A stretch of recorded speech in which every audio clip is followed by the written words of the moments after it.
as well as some personal stories, including how President Putin was talking to Boris Yeltsin when he came to power in 2000.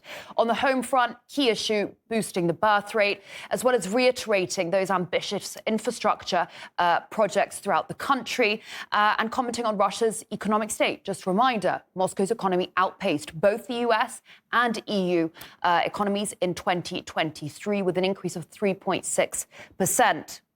On the abroad front, very quickly, lots of hot topics. Briefly described the US political scene as increasingly uncivilized, a feeling shared, I'd imagine, by many American voters themselves at the moment. Touched upon, I can't not mention it, the nuclear question. He really doubled down here. He said, our military strategy, and it is the doctrine and the policy that we live by, is no first strike, i.e., we will only respond, unlike, for example, the US military doctrine. He said, we are ready. Our nuclear triad is superior to every in the world. We hope we will never have to use it, but Russia will never use it unless it feels threatened. And of course, the Ukraine conflict featured quite heavily.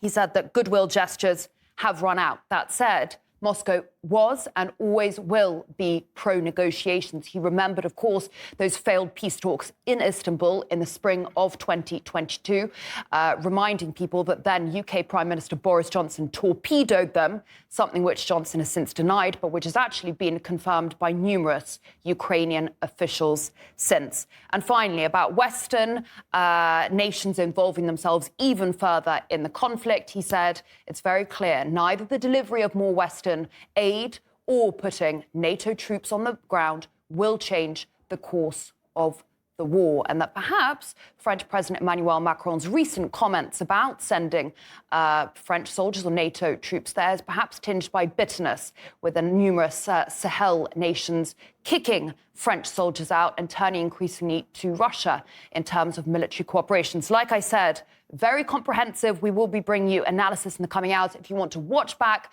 any of those, you can go to our website, rt.com. Russian army units are advancing on the front lines in the Ukraine war.